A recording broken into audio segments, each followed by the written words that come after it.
সন্তান দুনিয়ায় আসলো। দুনিয়ায় আসার পরে কিছু হুকুক আছে তার, যেমন দুনিয়ায় আসার পরে তার ডান কানে আজান দিবে, বাম কানে ইকামত দিবে। স্বাভাবিকভাবে এখনো এই জামানায়ও অনেক মানুষ এটা ভুল করে। যেখানে বাচ্চা হয়েছে, পুরুষ থাকলে পুরুষ আজান আর ইকামতের শব্দগুলো ডান কানে আজান, বাম কানে ইকামতের শব্দগুলো বলবে। পুরুষ যদি না থাকে, নারীরাই এই কাজটা করে ফেলবে। বুজুর্গানে দিন বলেন, দুনিয়ার কোনো কথা তার কর্ণকুহরে প্রবেশ করার আগে আল্লাহর বড়ত্বের কথা তার কানে পৌঁছায় দেওয়া দরকার। এটারও প্রভাব আছে। কিন্তু এখনো এই সভ্য সমাজে মানুষ অনেকে জানে না। বাচ্চা হইছে কোথায়? বলেন নানার বাড়িতে। এখন রাত বাজে 3টা বাংলাদেশের। সুন্দর মতো নানি ফোন দিছে বাচ্চার বাপের কাছে, বাপ আছে আমেরিকা, সৌদি আরব। ফোন দিছে যে শুনছ কি হইছে? বলে আমি তো নানি হয়ে গেছি, মাশাআল্লাহ খুব ভালো। এবার প্রবাসে বাবা খুব খুশি। খুশির ঠেলায় করছে কি, তার গ্রামের বাড়িতে মসজিদের মুয়াজ্জিনের নাম্বারে দিছে ফোন। রাত বাজে কয়টা? কথা বলে না, কয়টা? 3টা। স্বাভাবিকভাবে আমাদের হুজুরদের, মুয়াজ্জিন ইমাম সাহেবদের রাত 3টায় ডাকে অধিকাংশ ক্ষেত্রে 2 কারণে। কয় কারণে? একটু কথা বলেন না, কয় কারণে? 2 কারণে। একটা হলো হুজুর ওই জায়গায় একটা ধরা পড়ছে, একটু বিয়া পড়াইতে হইব, ঠিক না? 2 নম্বর হলো কেউ মরছে, এই জন্য ফোন দেয়। এখন গ্রামে তো মুয়াজ্জিন সাহেব ফোন ধরে কই, ভাই কি হইছে, মারা গেছে কে? কাদের মিয়া? কেউ মরে নাই, আমার একটা পোলা হইছে, একটু আজান দিয়া দেন। পোলা হইছে কই, খবর দিছে কই, আজান দিতে কই। এখন মুয়াজ্জিন যদি চিন্তা করে প্রবাসী ভাই 1000 টাকা হাদিয়া দিব, মাইক চালায় যদি ওই 3টার সময় ফজরের আজান দেয়, ওর আর আসল ফজরের আজান দেওয়ার সুযোগ হবে না, ঠিক কিনা কোন? মুহূর্তের মধ্যে শেষ। কারণ এদেশের বাস্তবতা এটা। অধিকাংশ জায়গায় আমরা ইমাম নিয়োগের ক্ষেত্রে 1 বছর পর্যন্ত চেষ্টা করি, কিন্তু বিয়োগ করার ক্ষেত্রে 1 সেকেন্ডও চেষ্টা করি না, ঠিক কিনা বলেন? এটা বাংলাদেশের একটা বাস্তবতা। এটা মানেন আর না মানে, হাজারো যোগ্যতা থাক, আমরা নিয়োগের ক্ষেত্রে যত প্রসেস করি, সময় ক্ষেপণ করি, বিয়োগের ক্ষেত্রে আসরের সময় যদি বলে যে বিয়োগ, মাগরিবের পর্যন্ত থাকার সুযোগ নাই। এটা বেইনসাফি, এটা জুলুম। সম্মানিত উপস্থিতি, এই হকুকগুলো আদায় করবে। 7ম দিন আকিকা দিবে, একটা সুন্দর নাম রাখবে, বলে যেই নামটা তার ধর্মীয় পরিচয় বহন করে। আমাদের দেশে ভালো নাম রাখে, কিন্তু ডাক নামটাকে এমন রাখে বোঝা যায় না কি নাম। কি নাম রাখছে? কয় আব্দুর রহমান টনি। এই কেউ থাকলে আবার কষ্ট নিয়েন না। টনি নাম মুসলমান, বৌদ্ধ, হিন্দু, খ্রিস্টান যা বলেন সব ধর্মের মধ্যে এই টনি নাম আছে। এ নাম কোনো স্বকীয়তা বহন করে না। একজন মুসলমানের নাম হবে এমন, বলার সাথে সাথে বোঝা যাবে এই ব্যক্তি মুসলমান, ঠিক কিনা বলেন? এজন্য সুন্দর নাম রাখবে। নাম রাখার ক্ষেত্রে আব্দুল্লাহ, আব্দুর রহমান সবচাইতে প্রিয় আল্লাহর কাছে। তবে যদি এই 2টা বেশি হয়, আল্লাহর গুণবাচক নামের সাথে আব্দুন শব্দ যোগ করে নামগুলো রাখবো। আব্দুর রহমান, আব্দুল খালেক, আব্দুল সামাদ, আব্দুল মজিদ। আবার ডাকার সময়ও আমরা একটু খেয়াল করব। অনেক সময় অনেকে আব্দুল খালেক, তাকে ডাকতে ডাকতে এক সময় আব্দুন বাদ দিয়ে দেয়, এবার ডাকে খালেক। আবার বাংলাদেশের কিছু অঞ্চল আছে ওই জায়গায় খালেক শব্দটাও ঠিক রাখে না, লাস্টে ডাকে ও খালেক কে, মালেক কে। খবরদার, এ ধরনের কাজ করা যাবে না। এখন এই বিষয়গুলো আদায়ের পরে সন্তান তারবিয়াতের আরো কয়েকটি গুরুত্বপূর্ণ বিষয় আছে, যেগুলো তাকে জাহান্নাম থেকে বাঁচানোর প্রচেষ্টার মধ্যে অন্তর্ভুক্ত, এবং এই বিষয়গুলো সন্তানের ক্ষেত্রে প্রয়োগ করা অভিভাবকের জন্য ফরজ। এখন সন্তান একটু বড় হলো, নেক মা হয়েছে, নেক দোয়া হয়েছে, সন্তান একটু বড় হয়েছে। এখন অভিভাবক সন্তানকে ঈমান আকীদার শিক্ষা দিবে। 2 নাম্বার উত্তম আখলাক গড়ে তোলার শিক্ষা দিবে। 3 নাম্বার ইলম শিক্ষা দিবে। 4 নাম্বার আমল শিক্ষা দিবে। বলে সন্তানকে যে আল্লাহর আদেশ জাহান্নাম থেকে বাঁচানোর চেষ্টা করো, এই চেষ্টা করতে হবে এই 4 ধারার আলোকে। বলে সন্তানকে ঈমান আকীদা শেখান, আখলাক শেখান, ইলম শেখান, আমল শেখান। এগুলোর মাধ্যমে সন্তানকে জান্নাতের রাস্তা চেনানো হয়, জাহান্নাম থেকে বাঁচানোর চেষ্টা করা হয়।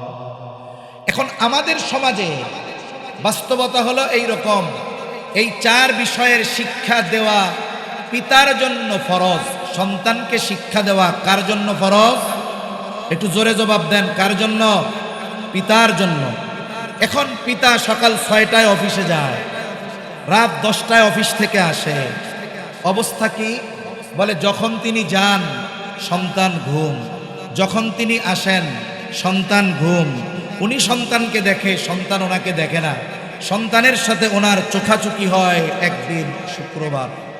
বলেন তো এই পিতার পক্ষে সুযোগ আছে সন্তানকে ইলম, আখলাক, তারপরে আমাল, ঈমান, আকীদা শিক্ষা দেওয়ার সময় সুযোগ ওই পিতার আছে?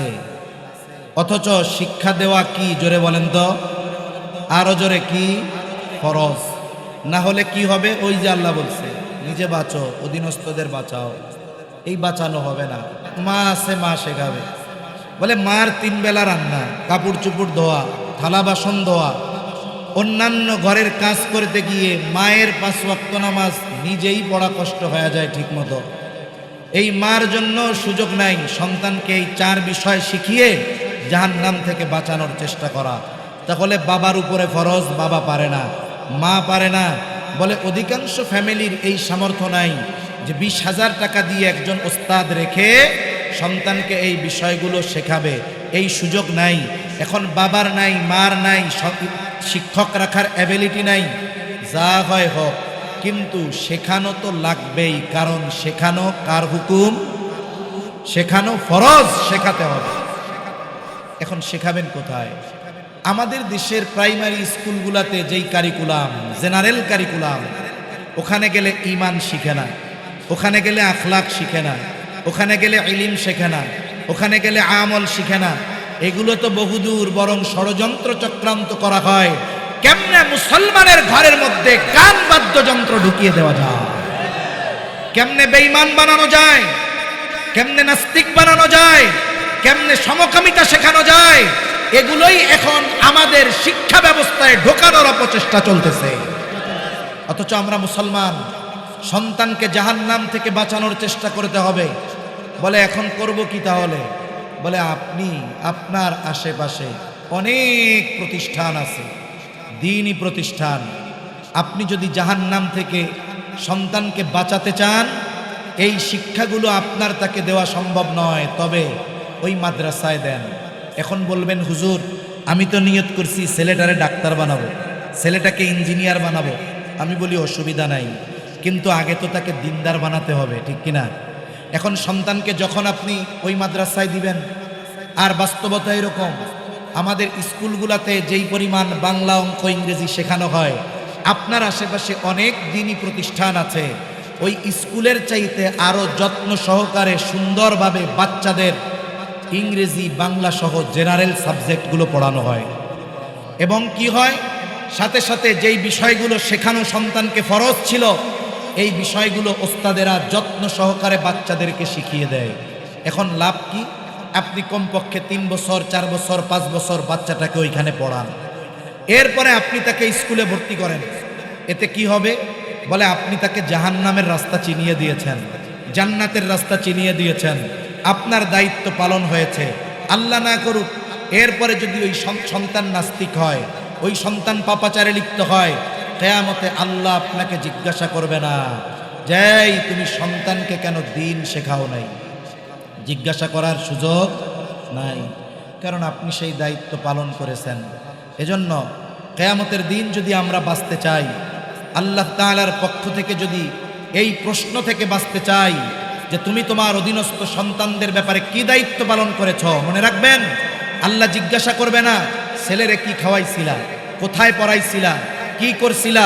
জাগতিক কোনো বিষয় আল্লাহ জিজ্ঞাসা করবে না, বরং জিজ্ঞাসা করা হবে সন্তানকে দ্বীন শিখিয়েছিলা কিনা, আল্লাহর পরিচয় শিখিয়েছিলা কিনা, ঠিক কিনা বলেন। এখন সন্তানকে আপনি শেখাইলেন, এই সন্তান এখন ঈমান ঠিক আছে, আখলাক ঠিক আছে, ইলম আছে, আমলও আছে, এরে ছেড়ে দিয়েছেন, পাঠিয়ে দিয়েছেন আমেরিকা, কথা শেষ। ওইখানে সে সর্বোচ্চ প্রতিষ্ঠানে পড়ে ডাক্তারি বিদ্যা অর্জন করবে, ইঞ্জিনিয়ারিং বিদ্যা অর্জন করবে, কিন্তু তার গন্তব্যে যদি পৌঁছাতে হয় ওই পরিবেশে আছে নাস্তিকতা, ওই পরিবেশে আছে অশ্লীলতা, ওই পরিবেশে আছে জেনা ব্যভিচার, এগুলোর মধ্য দিয়ে তাকে গন্তব্যে পৌঁছাতে হবে। বলে এই সন্তান যখন এই শিক্ষাগুলোর কোর্স দিয়ে আপনি ছেড়ে দিয়েছেন, ও নাস্তিকতার পরিবেশের মধ্যে ছুটে চলবে ওর গন্তব্যের দিকে, পাপাচারের পথ দিয়ে ছুটে চলবে ওর গন্তব্যের দিকে, কিন্তু ওর গায়ে নাস্তিকতা আর পাপাচারের ছোঁয়া লাগবে না। কেন লাগবে না? বলে এক ধরনের মাছ আছে কাদার মধ্যে থাকে মাগার গায়ে কাদা লাগে না, এটাকে বলে বাইন মাছ। ও কাদার মধ্যে থাকে, গায়ে কাদা লাগে না। অনুরূপভাবে আপনার সন্তানের অবস্থা এমন হবে, আপনি তাকে ঈমান, আখলাক, ইলম আর আমলের ভ্যাকসিন দিয়ে দিয়েছেন। এই কারণে হাজারো প্রতিকূলতা আর প্রতিবন্ধকতা উপেক্ষা করে পাপাচারকে পাশ কাটিয়ে ও ডাক্তার হবে, ইঞ্জিনিয়ার হবে। আমি বলি ও শুধু ডাক্তার হবে না, ও দিনদার ডাক্তার হবে। ঠিক কিনা বলেন? ও এমন ইঞ্জিনিয়ার হবে না যে রডের বদলে বাঁশ দিবে, ও দিনদার ইঞ্জিনিয়ার হবে। সবচাইতে বড় কথা, কিয়ামতের ময়দানে ওই সন্তানের জন্য আপনাকে আমাকে জবাবদিহিতার কাঠগড়ায় দাঁড়ানো লাগবে না। সেজন্য সম্মানিত উপস্থিতি, আমরা যদি সন্তানদের এই বিষয়গুলোর আলোকে গড়ে তুলতে পারি, আমার সন্তান হবে নেক সন্তান। কোন সন্তান? ওই যে দোয়া করেছিলাম, আল্লাহ এমন স্ত্রী, এমন সন্তান দেন যেই স্ত্রী সন্তান আমার চক্ষু শীতলকরণের কারণ হবে। আমি দৃঢ় বিশ্বাস নিয়ে বলতে পারি, যেই অভিভাবক এই দায়িত্বগুলো যথাযথভাবে পালন করবে, ওই সন্তান তার অন্তরের প্রশান্তির কারণ হবে, দুনিয়া আখেরাতে ইনশাআল্লাহ সম্মানের কারণ হবে। এ কথা কেন বলা? কারণ ডিসেম্বর মাস চলতেছে, অনেক মানুষের সন্তান আছে 5 বছর বয়স, এখন চিন্তা করতেছে আমি কোন স্কুলে দিব, কোন ইংলিশ মিডিয়ামে দিব। আপনি যদি মুসলমান হন, ইমানদার হন, করজোরে আপনার কাছে বলি সব কিছু বানায়েন, কিন্তু আগে সন্তানকে জাহান্নাম থেকে বাঁচানোর রাস্তাটা চিনায়া দেন, এরপরে বানান। তাহলে আশা করি আখেরাতে এই সন্তানের কারণে অপমানিত হওয়া লাগবে না। আল্লাহ সুবহানাহু ওয়া তাআলা যথাযথভাবে শরীয়তে ইসলামের প্রদর্শিত পদ্ধতিতে আমাদের সন্তানদেরকে দ্বীনের উপরে গড়ে তোলার তৌফিক আল্লাহ দান করেন, বলি আমিন। ওয়া আখিরু দাওয়ানা আনিল হামদুলিল্লাহি রাব্বিল আলামিন। আসসালামু আলাইকুম ওয়া রাহমাতুল্লাহি ওয়া বারাকাতুহু।